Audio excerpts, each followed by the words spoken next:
എൻ്റെ പേര് ഡേവിസ്. ഞാൻ വയനാട്ടിൽ നിന്ന് വരുന്നു, സുൽത്താൻ ബത്തേരി ഇടവകയിൽ നിന്ന്. ഞാൻ ഷിപ്പിലാണ് ജോലി ചെയ്യുന്നത്. ഇതെൻ്റെ ആദ്യത്തെ മുളച്ചാണ്, 4 വയസ്സായി. ഇത് രണ്ടാമത്തെ 6 മാസം ആവുന്നു. അപ്പോൾ ഇത് കൺസീവായി 3 മാസം കഴിഞ്ഞപ്പോൾ ഞാൻ കപ്പലിലായിരുന്നു. പെട്ടെന്ന് 3-ാമത്തെ മാസത്തെ സ്കാനിങ് കഴിഞ്ഞപ്പോൾ ഡോക്ടർമാർ എല്ലാവരും പറഞ്ഞു, കുട്ടീനെ എന്തായാലും അബോർട്ട് ചെയ്ത് കളയണം. ഒരിക്കലും ഇത് പുറത്തേക്ക് വന്നു കഴിഞ്ഞ് കഴിഞ്ഞാൽ പുറത്തേക്ക് വരുമോ എന്നുള്ള കാര്യം ഡൗട്ടാണ്. മാത്രമല്ല നീരും ലങ്സിനും കിഡ്നിക്കും ഹാർട്ടിനും ഒക്കെ പ്രോബ്ലം ഉണ്ടാവും. ഇനി പുറത്തേക്ക് വന്നാലും ഡൗൺ സിൻഡ്രംസ് എന്തായാലും ഉണ്ടാവും എന്ന് പറഞ്ഞു. അങ്ങനെ വൈഫ് എന്നെ വിളിച്ച് പറഞ്ഞു. അങ്ങനെ വൈഫിനോട് ഞാൻ പറഞ്ഞു, നമുക്ക് നാട്ടിൽ വന്ന് ഞാൻ നാട്ടിലേക്ക് വേഗം തന്നെ വരാം. അങ്ങനെ പിന്നെ ഭാഗ്യം കൊണ്ട് തന്നെ 2 ദിവസം കൊണ്ട് എനിക്ക് നാട്ടിലേക്ക് വരാൻ കഴിഞ്ഞു. നാട്ടിൽ വന്ന് ഞാനും വൈഫും കൂടെ തീരുമാനിച്ചു, നമുക്ക് കൃപാസനത്തിൽ പോയി അമ്മയോട് പ്രാർത്ഥിച്ചതിന് ശേഷം നമുക്ക് എന്ത് തീരുമാനത്തിലായാലും അമ്മയോട് ആദ്യം പോയി പ്രാർത്ഥിക്കാം എന്ന് പറഞ്ഞു. അങ്ങനെ ഞാനിവിടെ ആദ്യമായി കൃപാസനത്തിൽ വരുമ്പോൾ വന്ന് രാവിലെ വൈകുന്നേരം കൃപാസനത്തിൽ എത്തി. വൈകുന്നേരം ഞാൻ ജസ്റ്റ് ഒന്ന് വന്നു, പക്ഷേ എനിക്കിവിടെ കാര്യമായിട്ടൊരു ഫീലിംഗ് ഒന്നും തോന്നിയില്ല. തിരിച്ച് ഞാൻ അന്ന് തന്നെ വൈകുന്നേരം തിരിച്ച് ഹോട്ടൽ റൂമെടുത്താണ് താമസിച്ച്. അവിടെ പോയി ഞാൻ വൈഫിനോട് പറഞ്ഞു, എനിക്കങ്ങനെ ഫീലിംഗ് ഒന്നും തോന്നുന്നില്ല ഇവിടെ വന്നിട്ട്, എന്താണെന്നറിയില്ല. അപ്പം നമുക്ക് നാളെ വേണമെങ്കിൽ ഉടമ്പടി എടുക്കാം, അല്ലെങ്കിൽ വേണമെങ്കിൽ പോവാം, ഇല്ലെങ്കിൽ തിരിച്ചു പോവാമെന്ന് പറഞ്ഞു ഞാൻ. അങ്ങനെ അന്ന് വൈകുന്നേരം ഞാൻ എൻ്റെ കുറച്ച് കസിൻസ് വന്നിരുന്നു വേറെ സ്ഥലത്തുനിന്ന്. അപ്പോൾ അവരുടെ കൂടെ കൂടി രാത്രി 2 മണിയായി കിടന്നപ്പോൾ തന്നെ. രാവിലെ 5:30 ആയപ്പം ഞാൻ തന്നെ അറിയാണ്ട് എണ്ണീറ്റ് ഞാൻ വൈഫിനോട് പറഞ്ഞു, ഞാനൊന്ന് പോയിട്ട് വരട്ടെ, നീ ഇവിടെ മോളെയും കൂട്ടി റെസ്റ്റ് എടുക്കുക എന്ന് പറഞ്ഞു. അങ്ങനെ ഞാനിവിടെ വന്ന് ഉടമ്പടി ക്ലാസ്സിലിരുന്നു. ഉടമ്പടി ക്ലാസ്സിലിരുന്ന് കഴിഞ്ഞാൽ എനിക്ക് നന്നായി ഉറക്കം വരുന്നുണ്ടായിരുന്നു. ഞാൻ ക്ലാസ്സൊന്നും അധികം ശ്രദ്ധിച്ചൊന്നുമില്ല. പിന്നെ അത് കഴിഞ്ഞ് കഴിഞ്ഞപ്പോൾ ഒരു ചേച്ചീനെ കണ്ടു. ചേച്ചി എന്നോട് പറഞ്ഞു, എന്താണ് കാര്യം എന്ന് ചോദിച്ചു. അപ്പം ഞാൻ പറഞ്ഞു, ഞാൻ ഇങ്ങനെ വന്നാണ്, പക്ഷെ ഉടമ്പടി എടുക്കുന്നില്ല, ഞാൻ തിരിച്ചു പോവുകയെന്ന് പറഞ്ഞു. അപ്പോൾ ചേച്ചി പറഞ്ഞു, എന്തായിരുന്നു കാര്യം? അപ്പം ഞാൻ പറഞ്ഞു, ഇങ്ങനെയാണ് കാര്യങ്ങൾ. ഇല്ലല്ലോ, അച്ഛനെ കാണണം, അച്ഛനെ കണ്ടിട്ട് പോയാൽ മതി, ഇത് അച്ഛനെ കാണേണ്ട കേസാണ് എന്ന് പറഞ്ഞു എന്നോട്. പിന്നെ ഞാൻ സത്യം പറഞ്ഞു കഴിഞ്ഞാൽ ഞാനൊരു ഇല്ലൂസിനല്ല, എന്താ നടന്നതെന്ന് എനിക്ക് തന്നെ അറിയില്ല. ഞാൻ തന്നെ ഉടമ്പടി എടുക്കുന്നു, എല്ലാ കാര്യങ്ങളും ആ ചേച്ചീൻ്റെ കൂടെ പോയി ഞാൻ ചെയ്യുന്നു. ഞാൻ ഉടമ്പടി എടുത്തിട്ടാണ്. അപ്പോൾ എൻ്റെ വൈഫ് എന്നെ തപ്പി ഇവിടെ വരികയാണ്. വന്നു കഴിഞ്ഞ് കഴിഞ്ഞപ്പോൾ ഞാൻ ഉടമ്പടി എടുത്തിരിക്കുകയാണ്. അങ്ങനെ ഉടമ്പടി എടുത്തതിന് ശേഷം അച്ഛനെ കാണാൻ പറ്റി. അച്ഛൻ ഞങ്ങളോട് തലയിൽ വെച്ച് പ്രാർത്ഥിച്ചുകൊണ്ട്, എന്താ മക്കളെ ധൈര്യമായി പോയിക്കോ എന്ന് പറഞ്ഞപ്പോൾ തന്നെ ഞങ്ങളുടെ കണ്ണിൽ നിന്നൊക്കെ കണ്ടമാനം വെള്ളം വന്ന് ഞങ്ങൾക്ക് ഭയങ്കരമായ ഒരു സന്തോഷം ഫീൽ ചെയ്തു. ഞങ്ങൾക്ക് ഭയങ്കരമായ ധൈര്യം വന്നു. അങ്ങനെ ഞാൻ തിരിച്ച് നാട്ടിലേക്ക് ചെന്ന് എല്ലാവരോടും പറഞ്ഞ്, ഞങ്ങളിനി ഒരു പ്രശ്നമില്ല, മുന്നോട്ട് പോവുകയാണ്, കൊച്ചിനൊന്നും സംഭവിക്കില്ല എന്നുള്ള പൂർണ്ണമായ വിശ്വാസം ഞങ്ങളിലുണ്ടായി. അങ്ങനെ ഉടമ്പടി കാലഘട്ടത്തിൽ ഞങ്ങൾ ഡെയിലി പ്രാർത്ഥിക്കും, തൈലം വയറ്റിൽ തേക്കും, കുരിശ് വരയ്ക്കും. ഡെയിലി ഞങ്ങൾ പരമാവധി പ്രേക്ഷിത പ്രവർത്തനങ്ങളൊക്കെ ചെയ്തു. പത്രങ്ങളൊക്കെ പരമാവധി ഞാൻ എൻ്റെ ഫ്രണ്ട്സിനും നാട്ടിൽ കാണുന്നവർക്കൊക്കെ ഞാൻ വിതരണം ചെയ്തു. ഹോസ്പിറ്റലിൽ പോയി, ഓൾഡ് ഏജിലും പോയി. അത് കഴിഞ്ഞിട്ട് ഞാൻ ഷിപ്പിലേക്ക് തിരിച്ച്, അതിൻ്റെ ഇടയ്ക്ക് എനിക്കൊരു എക്സാം ഉണ്ടായിരുന്നു. അപ്പോൾ എക്സാം ഒരു പ്രൊമോഷന് വേണ്ടി, ലാസ്റ്റ് പ്രൊമോഷന് വേണ്ടി എക്സാം, ഞാൻ കുറേ കാലമായി എഴുതാതിരുന്ന എക്സാം, അതും എനിക്ക് എഴുതാൻ സാധിച്ചു. അതെനിക്ക് പാസ്സായി കഴിഞ്ഞാൽ ഞാൻ സാധാരണ നമുക്ക് റിസൾട്ട്, ഞാൻ UK യിലാണ് എഴുതുന്നത്. അപ്പോൾ റിസൾട്ട് പെട്ടെന്ന് തന്നെ വരും. റിസൾട്ട് വന്നു കഴിഞ്ഞാൽ തന്നെ പെട്ടെന്ന് തന്നെ സർട്ടിഫിക്കറ്റും വരേണ്ടതാണ്. അങ്ങനെ സർട്ടിഫിക്കറ്റിന് വേണ്ടിയിട്ട് ഞാൻ മെയിൽ അയച്ചു. അപ്പോൾ ഇത് ഞാൻ വർഷങ്ങളായിട്ട് അവരുമായിട്ട് എക്സാം എഴുതുന്നതാണ്, അവിടുന്ന് എനിക്ക് സർട്ടിഫിക്കറ്റ്സ് വരുന്നതാണ്. ഈ സർട്ടിഫിക്കറ്റ് വരുന്നില്ല. അപ്പോൾ ഞാൻ ഷിപ്പിലേക്ക് പോകേണ്ടതാണ് അപ്പോൾ തന്നെ.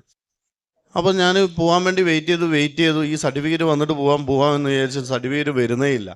സർട്ടിഫിക്കറ്റ് വരാണ്ട് 7 മാസമായി. 7 മാസമായി കഴിഞ്ഞപ്പോഴേക്കും ഞാൻ പറഞ്ഞു, ഇനി സർട്ടിഫിക്കറ്റ് ഇപ്പം വന്നില്ലെങ്കിലും സാരമില്ല, ഞാൻ പോവുകയാണ്. സാമ്പത്തികമായിട്ടും കുറേ കാലമായി ഞാൻ ഷിപ്പിൽ നിന്ന് ഇറങ്ങിയിട്ട്. അപ്പോൾ ഇനിയിപ്പോൾ ഞാൻ എന്തായാലും പോവുകയാണ്, കൊച്ചിനും കുഴപ്പമൊന്നും ഉണ്ടാവില്ല, എല്ലാം നല്ല രീതിയിൽ നടക്കുമല്ലോ എന്ന് വിചാരിച്ച് ഞാൻ ഈ സർട്ടിഫിക്കറ്റിന് വെയിറ്റ് ചെയ്യാണ്ട് ഞാൻ 26-ാം തീയതി, ജൂലൈ 26-ാം തീയതി ഞാൻ എൻ്റെ ഫ്ലൈറ്റിൽ നിന്ന് ഞാൻ പിടിക്കാൻ വേണ്ടി പോകുന്നു. അന്ന് തന്നെയാണ് ഇവളുടെ സ്കാനിങ് ഉള്ളത്. അന്ന് സ്കാനിങ് ചെയ്യാൻ ചെന്ന് അപ്പോഴേക്കും സ്കാനിങ് കഴിഞ്ഞപ്പോൾ ഡോക്ടർ ആകെ ടെൻഷനിലായി. 7-ാം മാസത്തെ സ്കാനിങ് കഴിഞ്ഞപ്പോൾ ഡോക്ടർ ആകെ ടെൻഷനിലായി. ഡോക്ടർ പറഞ്ഞു, അപ്പോൾ കോഴിക്കോട് വെച്ചായിരുന്നു. അപ്പോൾ ഡോക്ടർ എന്നോട് പറഞ്ഞു, ഇല്ല, ഇന്ന് തന്നെ കൊച്ചിനെ പുറത്തേക്ക് എടുക്കണം, കൊച്ചിനെ കിട്ടുമെന്ന് തോന്നുന്നില്ല, ഇല്ലെങ്കിൽ അമ്മയ്ക്കും ബുദ്ധിമുട്ടാണ്, ഇപ്പോൾ പെട്ടെന്ന് തന്നെ എടുക്കണം എന്ന് പറഞ്ഞു. അപ്പോൾ തന്നെ ഞാൻ കമ്പനിയിലേക്ക് വിളിച്ചു പറഞ്ഞു, ഞാൻ വരുന്നില്ല. ഞങ്ങൾ വേഗം ഹോസ്പിറ്റലിലേക്ക് പോയി, സ്കാനിങ് സെൻറ്ററിൽ നിന്ന് ഹോസ്പിറ്റലിലേക്ക് പോയി. വേഗം തന്നെ അന്ന് തന്നെ അഡ്മിറ്റാക്കി. അന്ന് തന്നെ കൊച്ചിനെ ഞങ്ങൾ പിറ്റേ ദിവസം 27-ാം തീയതി, ഇന്നിപ്പോൾ 6 മാസം തികയുന്നു, 27-ാം തീയതി ഞങ്ങൾ സിസേറിയൻ ചെയ്തു, കൊച്ചിനെ പുറത്തേക്ക് എടുത്തു. കൊച്ചിനെ പുറത്തേക്ക് എടുത്തപ്പം തന്നെ ഞാൻ ഡോക്ടറോട് പറഞ്ഞു. അപ്പോൾ ഡോക്ടർ പറഞ്ഞു ചാൻസ് വളരെ കുറവാണ്, 24 മണിക്കൂറിനുള്ളിൽ തന്നെ നമുക്കൊരു ഉത്തരം കിട്ടും, പക്ഷേ ചാൻസ് വളരെ കുറവാണ്, കിട്ടുമെന്ന് തോന്നുന്നില്ല കയ്യിൽ എന്ന് പറഞ്ഞു. അപ്പം ഞാൻ ഡോക്ടറെ അടുത്ത് കൃപാസനത്തിലെ തൈലം ഉണ്ടായിരുന്നു, അത് ഞാൻ കൊടുത്തു. അത് നേഴ്സുമാരും ഉണ്ടായിരുന്നു. NICU കൊച്ചിനെ കൊണ്ടുപോയപ്പോൾ ഞാൻ പറഞ്ഞു ഇത് ഒരു കുരിശ് വരയ്ക്കണം, കൊച്ചിൻ്റെ മേത്ത് ഒരു കുരിശ് വരയ്ക്കണം, ഇത് വെച്ചിട്ട് ഇതെൻ്റെ ഒരു വിശ്വാസമാണ്. അതുകൊണ്ട് എനിക്ക് പക്ഷേ നല്ല ധൈര്യം എനിക്ക് തോന്നി, വൈഫിനും നല്ല ധൈര്യം. ഞങ്ങൾക്ക് രണ്ടുപേർക്കും ഒരു ടെൻഷൻ ഉണ്ടായിരുന്നില്ല സത്യം പറഞ്ഞാൽ, ബാക്കി എല്ലാവരും ടെൻഷനിലായിരുന്നു. ഞാൻ പറഞ്ഞു ഈ തൈലം ഒന്ന് കുരിശ് വരയ്ക്കണം, ഈശോയെ പ്രാർത്ഥിച്ച് ഞാൻ കുരിശ് വരച്ചോളാൻ പറഞ്ഞു. അപ്പോൾ നഴ്സുമാർ ഡോക്ടർമാർ പറഞ്ഞു ആയിക്കോട്ടെ സാരമില്ല ഞങ്ങൾ ചെയ്തോളാമെന്ന് പറഞ്ഞു. അങ്ങനെ കൊച്ചു വെൻറ്റിലേറ്ററിലാണുള്ളത്. അങ്ങനെ 2-3 ദിവസമായി വെൻറ്റിലേറ്ററിൽ തന്നെയാണ്. ഡെയിലി ഞാൻ പോവും, സിസ്റ്റം നേഴ്സുമാരോട് പറയും ഒന്ന് തൈലം പൂശി കുരിശ് വരയ്ക്കണം. 4-ാം ദിവസം 5-ാം ദിവസം 6-ാം ദിവസം കഴിഞ്ഞു. എന്നെ അവർ കാണിച്ചു കൊച്ചിനെ കാണിക്കും. കൊച്ചിൻ്റെ ഹാർട്ടിന് ഹോളുണ്ട്, ലങ്സിൻ്റെ ചുറ്റും മൊത്തം നീരാണ്. അപ്പോൾ നീര് ഇങ്ങനെ എടുത്തുകൊണ്ടിരിക്കുകയാണ്. കിഡ്നിക്ക് പ്രോബ്ലം ഉണ്ട്, അപ്പോൾ ഒരു കിഡ്നി ചെറുതാണ്, അപ്പോൾ ഇതുണ്ടാവുമോയെന്ന് അറിയില്ല എന്ന് പറഞ്ഞു. ഞാൻ പറഞ്ഞു. അപ്പോൾ എനിക്ക് ഒരു ടെൻഷനും തോന്നിയില്ല. ഞാൻ പ്രാർത്ഥിക്കുന്നുണ്ടായിരുന്നു. ഞാൻ പോയി എന്നും കുരിശ് വരയ്ക്കും, ഞാൻ പ്രാർത്ഥിക്കും, ഞാൻ തൈലം പൂശും, ഞാൻ വരും. അപ്പോൾ എനിക്ക് ടെൻഷനില്ല. ഇവളും റൂമിലേക്ക് മാറ്റി. അങ്ങനെ ഒരു 15 ദിവസം കഴിഞ്ഞിട്ട് ആണ് അതിൻ്റെ ഇടയ്ക്ക് ഈ സർട്ടിഫിക്കറ്റ്, എൻ്റെ സർട്ടിഫിക്കറ്റ് വരാനുള്ള സർട്ടിഫിക്കറ്റ് എന്താണെന്നറിയില്ല. അതാണ് ഞാൻ കാണുന്ന ഏറ്റവും വലിയ എനിക്കൊരു അത്ഭുതമായി തോന്നിയത്. അന്ന് ഞാൻ ഇവളെ അഡ്മിറ്റാക്കിയ അന്ന് ഇവള് ഹോസ്പിറ്റലിൽ കിടക്കുമ്പോൾ പിറ്റേ ദിവസം രാവിലെ സിസേറിയൻ. അപ്പോൾ അന്ന് കൊണ്ടുപോകുന്നതിൻ്റെ അന്ന് ഞാൻ UK വെറുതെ വിളിച്ചപ്പോൾ അവർ പറഞ്ഞു ഞങ്ങൾ അയച്ച മെയിലുകളൊന്നും നിങ്ങൾക്ക് കിട്ടിയില്ല, നിങ്ങൾ അയച്ച മെയിലുകളൊന്നും എനിക്കും കിട്ടിയില്ല. അപ്പം ഞാൻ നോക്കുമ്പോൾ ഇത്രയും വർഷമായിട്ട് ഞാൻ അയച്ച മെയിലുകളും അവരയച്ച മെയിലിൽ നിന്ന് ഒരു വ്യത്യാസമില്ല. അന്ന് ഞങ്ങൾ ഒരു മെയിൽ അയച്ചു, അങ്ങോട്ടും കിട്ടി ഇങ്ങോട്ടും കിട്ടി. അന്ന് എൻ്റെ സർട്ടിഫിക്കറ്റ് വരികയും ചെയ്തു. അത് എങ്ങനെയാണെന്ന് ഇതുവരെ എനിക്കറിയില്ല, അവർക്കും ഒന്നും മനസ്സിലായില്ല. ഇത്രയും കാലം അവർ റിപ്ലൈ അയച്ചിരുന്നത് ഞാൻ റിപ്ലൈ അയച്ചിരുന്നതൊക്കെ ഒരൊറ്റ മെയിലിലായിരുന്നു. അത് കഴിഞ്ഞിട്ടൊരു അന്നത്തോടെ സർട്ടിഫിക്കറ്റും കിട്ടി, അല്ലെങ്കിൽ ഞാൻ നേരത്തെ പോയിരുന്നേനെ. അങ്ങനെ ഒരു 15 ദിവസം 20 ദിവസം കഴിഞ്ഞപ്പോഴേക്കും കൊച്ചിനെ ഞങ്ങൾക്ക് NICU പുറത്തേക്ക് എടുക്കാൻ പറ്റി. ഒരു കുഴപ്പങ്ങളും ഇല്ലാണ്ട് മാതാവും ദൈവവും ഞങ്ങൾക്ക് തന്നു കൊച്ചിനെ. ഞങ്ങൾ ഒരു കുഴപ്പമൊന്നും ഡോക്ടർമാർ പറഞ്ഞു ലാസ്റ്റ് 30 ദിവസം കഴിഞ്ഞിട്ട് ഞാൻ 10-20 ദിവസം കഴിഞ്ഞപ്പോൾ ഞാൻ തിരിച്ച് ഷിപ്പിലേക്ക് പോയി. അത് കഴിഞ്ഞിട്ട് NICU പുറത്തേക്ക് പോകുമ്പോൾ ഡോക്ടർമാർ പറഞ്ഞു ഞങ്ങൾ ഒരിക്കലും പ്രതീക്ഷിച്ചില്ല കൊച്ചിനെ ഇങ്ങനെ നിങ്ങൾക്ക് തരാൻ കഴിയുമെന്ന്. പക്ഷെ നിങ്ങളോട് അവരും എല്ലാവരും ഞങ്ങൾ ഉപദേശിച്ചിരുന്നു അന്നു മുതലേ ഒരിക്കലും പ്രതീക്ഷ വെക്കരുതെന്ന്. പക്ഷേ എനിക്കും എൻ്റെ ഭാര്യയ്ക്കും 100% ഉറപ്പുണ്ടായിരുന്നു മാതാവ് ഈശോ ഞങ്ങൾക്ക് തരും എന്നുള്ള ഒരു ഇതുമില്ലാണ്ട്. ഇതാണ് കൊച്ച്. അതുപോലെ തന്നെ സിസേറിയൻ്റെ ദിവസം ചെറിയ ടെൻഷനും കാര്യങ്ങളൊക്കെ ഉണ്ടായിരുന്നു. പക്ഷേ പരിശുദ്ധാത്മാവിൻ്റെ ഒരു ഭയങ്കര പ്രസാദപരം ഞങ്ങൾക്ക് 2 പേർക്കും ഉണ്ടായിരുന്നു. ഒത്തിരി ടെൻഷൻ ചുറ്റുമുള്ളവരിലുണ്ടായിരുന്നെങ്കിൽ കൂടി ഞങ്ങൾക്ക് അങ്ങനെ കരച്ചിലോ ഭയങ്കരമായൊരു അങ്ങനെയൊന്നും ഇല്ലായിരുന്നു. ഞങ്ങൾ 2 പേരും ഇങ്ങനെ പറഞ്ഞു, രാവിലെ സിസേറിയൻ്റെ ദിവസം രാവിലെ പറഞ്ഞു മാതാവിൻ്റെ പ്രത്യക്ഷീകരണ കൃപാസന മാതാവിൻ്റെ പ്രത്യക്ഷീകരണത്തിൻ്റെ സാക്ഷികളായി മാറാനായിട്ട് ഈ ഒരു കാര്യങ്ങൾ സംഭവിക്കുന്നതാണ്, അത് ഉറപ്പാണ്, അതിൽ കൂടുതലൊന്നും അല്ല എന്നുള്ള ആ ഒരു ഭയങ്കര സന്തോഷം ഞങ്ങൾക്കുണ്ടായിരുന്നു. അതിനുള്ള വലിയ വലിയ കാര്യങ്ങൾ സംഭവിക്കണമല്ലോ, അതിനു വേണ്ടിയുള്ളതാണ് ഇതെല്ലാം എന്ന്. മാത്രമല്ല ഞങ്ങൾക്ക് എന്നും ബൈബിളിലെ വചനങ്ങൾ സ്റ്റാറ്റസ് ഇടുമായിരുന്നു. ഞങ്ങൾ കൃപാസന മാതാവിൻ്റെ ഉടമ്പടിയൊക്കെ എടുത്ത് അതിന് മുമ്പ് തന്നെ ഉണ്ടായിരുന്നു. അപ്പോൾ സ്റ്റാറ്റസ് ഇടുമായിരുന്നു ഞങ്ങൾ. അപ്പം എന്നും രാവിലെ ഞങ്ങൾക്ക് വചനം വരും ഗ്രൂപ്പുകളിലായിട്ട്. അപ്പം അന്ന് രാവിലെ എൻ്റെ ഭർത്താവിന് വന്ന വചനം എന്ന് പറയുന്നത് ഏശയ്യ 66:9. കർത്താവ് അരുളി ചെയ്യുന്നു, പ്രസവത്തോളം എത്തിച്ചിട്ട് പ്രസവം നടക്കാതിരിക്കുമോ? ജന്മം നൽകുന്ന ഞാൻ ഗർഭപാത്രം അടച്ചു കളയുമോ? നിൻ്റെ ദൈവം ചോദിക്കുന്നു എന്ന്. ഈ ഒരു വചനം കൂടെ അന്ന് കേട്ടപ്പോൾ ശരിക്ക് കണ്ണ് നിറഞ്ഞുപോയി. കാരണം ഞങ്ങളോട് ദൈവം ഞങ്ങളുടെ കൂടെ തന്നെ ഉണ്ടെന്ന് മനസ്സിലായി. കാരണം അത്രയും ആപ്റ്റായിട്ടുള്ളൊരു വചനമാണ് ഞങ്ങൾക്ക് അന്ന് തന്നത്. പിന്നെ ഞങ്ങൾക്ക് ഒരു പേടിയില്ലായിരുന്നു, ഒരു വിധത്തിലുള്ള പേടിയും ഞങ്ങളെ തട്ടിയിരുന്നില്ല. മാത്രമല്ല എന്ത് സംഭവിച്ചാലും ശരി ഞങ്ങളുടെ ദൈവം ഞങ്ങൾക്ക് തരും, മാതാവ് വഴി ഞങ്ങൾക്ക് തരും എന്നുള്ള ഒരു പൂർണ്ണ വിശ്വാസം ഉണ്ടായിരുന്നു. അത് ഞങ്ങൾ ഉറച്ചു നിന്നു. ഒത്തിരിയേറെ തവണ ഡോക്ടേഴ്സ് എല്ലാം പറഞ്ഞിരുന്നു എന്തായാലും അബോർഷൻ ചെയ്യണമെന്ന് പറഞ്ഞിരുന്നതാണ്. ഞങ്ങൾ മുന്നോട്ട് കൊണ്ടുപോയതാണ്. കൃപാസന മാതാവ് ശക്തമായി ഞങ്ങളുടെ കൂടെ ഉണ്ടായിരുന്നു. അങ്ങനെ ആ ഒരു വചനം ഞങ്ങളിൽ ഒത്തിരി ധൈര്യം തന്നു. പിന്നീട് ഞാൻ ഡിസ്ചാർജായി. 5 ദിവസം സിസേറിയൻ്റെ സ്റ്റിച്ചും കാര്യങ്ങളൊക്കെ ഇപ്പം ഡിസ്ചാർജായി കഴിഞ്ഞപ്പോൾ ഞങ്ങൾക്കൊരു വീട് വേണം. കാരണം മോൾ ICU തന്നെ NICU തന്നെ വെൻറ്റിലേറ്ററിലായിരുന്നല്ലോ. അപ്പോൾ വീട് വേണ്ടതുകൊണ്ട് വീടൊക്കെ തപ്പി ഹസ്ബൻഡ് പോവുകയാണ്. വീടോ അല്ലെങ്കിൽ അവിടെ അടുത്ത് ചെറിയ ചെറിയ റൂമുകളൊക്കെ ആയിട്ടാണ്. അപ്പം ഒരു മോളും ഉണ്ട്, മൂത്ത മകളും ഉണ്ട്. അപ്പോൾ അങ്ങനെ നോക്കി മാതാവിനോട് പ്രാർത്ഥിച്ചു. അങ്ങനെ ഞങ്ങൾക്ക് ഒരു വീട്, നല്ലൊരു വീട് വളരെ അടുത്ത് തന്നെ, ഹോസ്പിറ്റലിൻ്റെ അടുത്ത്, തൊട്ടടുത്ത് 5 മിനിറ്റ് പോലും നടക്കാൻ ഇല്ല. അവിടെ ഒരു യോസേപ്പിതാവിൻ്റെ പള്ളിയും ഒക്കെ ആയിട്ട് അങ്ങനെ ഒത്തിരി പേരുടെ പ്രാർത്ഥന ആ 1 മാസം 1.5-2 മാസം ഞങ്ങൾ അവിടെ ഉണ്ടായിരുന്നു. മോള് പൂർണ്ണ ആരോഗ്യം വീണ്ടെടുത്തിട്ടാണ് ഞങ്ങൾ ആ വീട്ടിൽ നിന്ന് പോകുന്നത്. 1 മാസമായിരുന്നു ഹോസ്പിറ്റലിലുണ്ടായിരുന്നത്. അപ്പോൾ ഈ 2 മാസം ആ പള്ളിയായിട്ടും അവിടുത്തെ വൈദികരായിട്ടും എല്ലാവരുമായിട്ടും ഒത്തിരി പ്രാർത്ഥനകളും കിട്ടി. കൃപാസന മാതാവ് വഴി ഒത്തിരി പേര് മോൾക്ക് വേണ്ടി പ്രാർത്ഥിക്കുകയും ചെയ്തിരുന്നു. ഇവിടെ വന്ന് പ്രാർത്ഥിച്ചവരുണ്ട്. കൃപാസന മാതാവിനോട് മോൾക്ക് വേണ്ടി തന്നെ പ്രാർത്ഥിച്ചിരുന്നു. അതുപോലെ എല്ലാ കാര്യങ്ങൾക്കും ഒരുപാട് നന്ദി പറയുകയാണ്. ഇപ്പോഴാണെങ്കിലും ഞാൻ മോൾക്കും കുഞ്ഞുമോൾക്ക് എന്തെങ്കിലും വയറുവേദനയോ അങ്ങനെ എന്തെങ്കിലുമൊക്കെ ഉണ്ടെങ്കിൽ ഞാൻ വേഗം തന്നെ തൈലം എടുത്ത് കുരിശ് വരച്ച് വിശ്വാസ പ്രമാണം ചൊല്ലി പ്രാർത്ഥിക്കും. അന്ന് ജോസഫ് അച്ഛൻ തന്ന കാശ് രൂപം ഞാൻ ഇപ്പോഴും ഇട്ടിട്ടുണ്ട്. അതുപോലെ തന്നെ അന്ന് സിസേറിയൻ്റെ തലേ ദിവസം ഞങ്ങൾ വയനാട്ടിലാണല്ലോ. അപ്പോൾ എൻ്റെ മാതാപിതാക്കൾ ബാംഗ്ലൂർ എൻ്റെ ആങ്ങളയുടെ അടുത്തായിരുന്നു.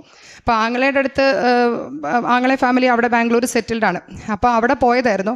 അപ്പോൾ അവർ 26-ാം തീയതി അവിടുന്ന് പെട്ടെന്ന് യാതൊരു വിധത്തിലുള്ള മുന്നറിയിപ്പും ഇല്ലാതെ കൃപാസനത്തിലേക്ക് വന്ന് 26-ാം തീയതി എൻ്റെ ചേട്ടായി ഫാമിലിയും ഉടമ്പടി എടുക്കാൻ വേണ്ടി കൃപാസനത്തിലുണ്ടായിരുന്നു. അപ്പോൾ അവരുടെ കൂടെ എൻ്റെ പേരൻസും ഇങ്ങോട്ട് വന്നിട്ടുണ്ടായിരുന്നു. അപ്പോൾ ആ 26-ാം തീയതിയാണ് അവിടെ ഇങ്ങനെ പെട്ടെന്ന് എനിക്ക് സിസേറിയനൊക്കെ ചെയ്യേണ്ടതായിട്ടുള്ള പ്രശ്നങ്ങളൊക്കെ വന്നത്. അതുകൊണ്ട് അവരും വേഗം തന്നെ ഉടമ്പടിയൊക്കെ എടുത്ത് കോഴിക്കോടേക്ക് വരാനൊക്കെയുള്ള സാഹചര്യം ഉണ്ടായി. എല്ലാത്തിനും കൂടെ ഉണ്ടായിരുന്ന ദൈവമാതാവിനും തിരുക്കുമാരനും ഒത്തിരിയേറെ നന്ദി പറയുകയാണ് ഈ നിമിഷത്തിൽ. ഇന്ന് എൻ്റെ ആത്മീയ ജീവിതത്തിൽ എനിക്ക് കണ്ടമാനം മാറ്റങ്ങൾ വന്നു.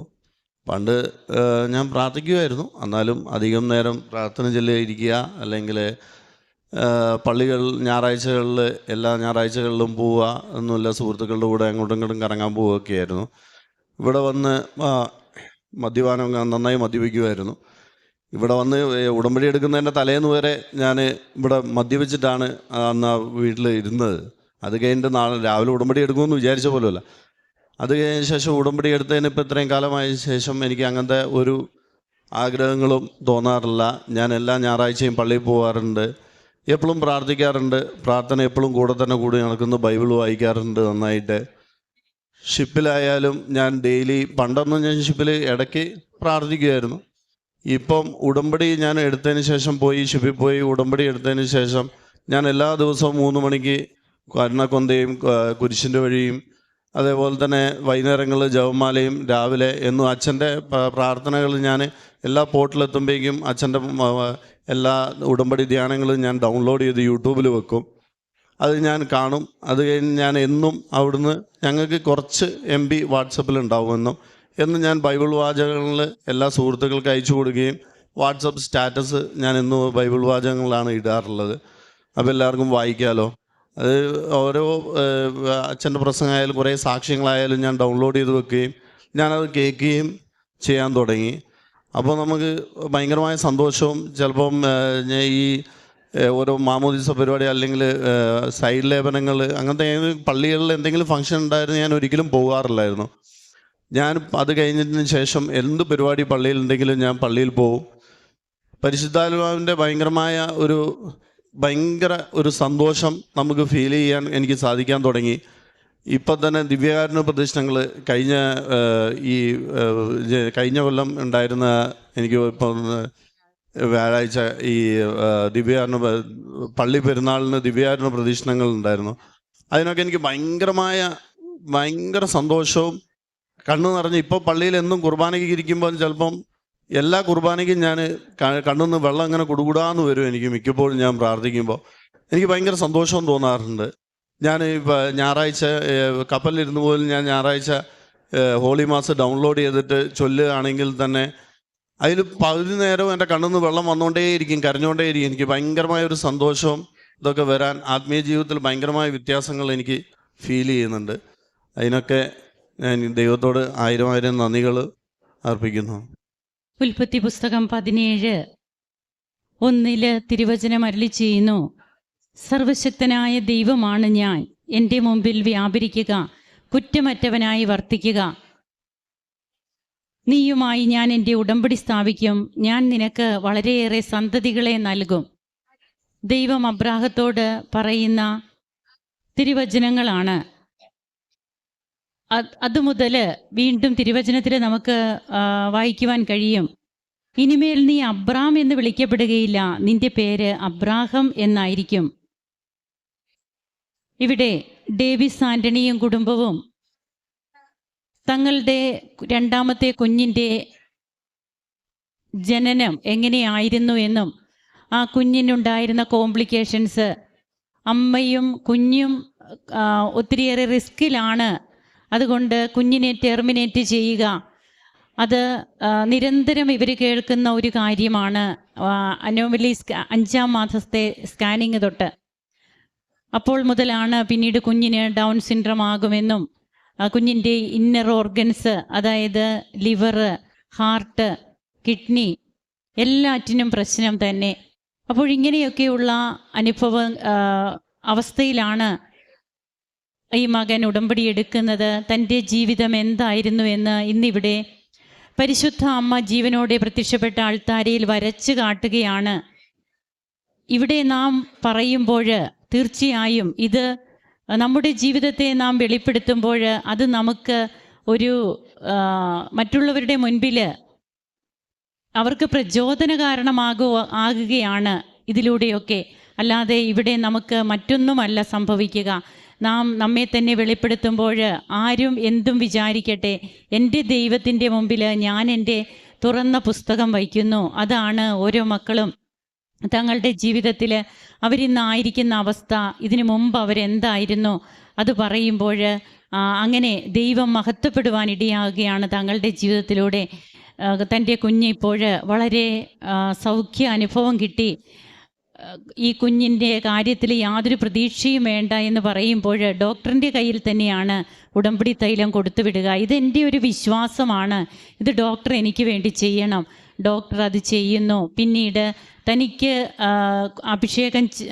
അഭിഷേക തൈലം താൻ പുരട്ടി കുഞ്ഞിന് വേണ്ടി പ്രാർത്ഥിക്കുന്നതും, അങ്ങനെ തൻ്റെ കുഞ്ഞിനെ ആരോഗ്യമുള്ള കുഞ്ഞായിട്ട് തങ്ങൾക്കിപ്പോൾ കൂടെ ലഭിക്കുന്ന ആ ഒരു സാക്ഷ്യവും തൻ്റെ ജീവിതത്തിൽ വന്ന മാറ്റവും, തങ്ങൾക്കൊന്നിനും പേടിയില്ലായിരുന്നു. ആരും എന്തും എവിടെയും പറയുമ്പോഴും മറ്റുള്ളവർ കരയുമ്പോഴും തങ്ങൾക്ക് ബലമായിരുന്നു. പരിശുദ്ധാത്മാവ് നൽകുന്ന പ്രസാദവരം അത് ഞങ്ങൾക്ക് ഒത്തിരി ഉണ്ടായിരുന്നു. ആത്മാവിൻ്റെ ദാനങ്ങളാണ് ആനന്ദം, സമാധാനം. അപ്പോൾ ഇതൊക്കെ നമുക്ക് ലഭിക്കുമ്പോൾ തീർച്ചയായും നാം ഈ സാക്ഷ്യങ്ങളൊക്കെ ഇങ്ങനെ കേൾക്കുമ്പോഴും, ഇത് ഇന്ന് നാം ഇവിടെ ഇരുന്ന് ലൈവായിട്ട് കേൾക്കുകയാണ്. ഇനി യൂട്യൂബിലൂടെ എത്രയോ പേരാണ് ഈ സാക്ഷ്യങ്ങളൊക്കെ കേൾക്കുവാൻ പോവുക. അപ്പോൾ നമ്മുടെ ജീവിതത്തെ നാം ഈശോയുടെ മുമ്പിൽ ഒരു തുറന്ന പുസ്തകം പോലെ വയ്ക്കുവാനായിട്ട് നാം മടി കാണിക്കരുത്. നാം എന്താണെന്ന് അറിയുന്ന ഈശോയുടെ മുമ്പിലാണ് നാം നിൽക്കുക. ദൈവം പറയുന്ന പുതിയ പേരിൽ അബ്രാഹം എന്ന് അബ്രാം അറിയപ്പെട്ടതുപോലെ ഡേവിസ് ആൻ്റണിയും കുടുംബവും കർത്താവിൻ്റെ ഗ്രന്ഥത്തിൽ പുതിയ പേരിൽ അറിയപ്പെടുകയാണ്. തങ്ങളുടെ ജീവിത വിശുദ്ധീകരണത്തിലൂടെ ഷിപ്പിലാണെങ്കിലും താൻ എന്തെല്ലാമാണ് ചെയ്തുകൊണ്ടിരുന്നത്. ഇവിടെ നമുക്ക് ഉടമ്പടിയെടുത്ത് ചിലപ്പോഴൊക്കെ ചിലർ പറയും, ഞങ്ങൾക്ക് എല്ലാ ദിവസവും വിശുദ്ധ കുർബാനയിൽ പങ്കെടുക്കാൻ പറ്റിയിട്ടില്ല എന്ന്. അപ്പോഴൊക്കെ നാം ചിന്തിക്കണം, നാം ഇവിടെ ഷിപ്പിൽ ജോലി ചെയ്യുന്നവർ അവർക്ക് നെറ്റില്ല, അങ്ങനെയൊക്കെയുള്ള സാഹചര്യത്തിലും അവർ ആ സാഹചര്യങ്ങളെ എങ്ങനെയാണ് ഗുണകരമാക്കാനായിട്ട് ഏറ്റവും ഫലം പ്രാപിക്കുന്ന കാര്യങ്ങളാകാൻ വേണ്ടി മാറ്റുന്നത്. അപ്പോൾ നാം ആണ് കർത്താവിനോട് വാക്ക് കൊടുക്കുന്നത്. ആ വാക്കിൽ നാം വിശ്വസ്തരായിരിക്കണം. ദൈവം പറയുന്നു, നീ വിശ്വസ്തനായിരിക്കുക, എൻ്റെ മുമ്പിൽ വ്യാപരിക്കുക, കുറ്റമറ്റവനായിരിക്കുക. നമുക്ക് കരങ്ങളടിച്ച് ദൈവത്തെ മഹത്വപ്പെടുത്താം. ഈശോയ്ക്കും അമ്മയ്ക്കും നന്ദി പറയാം.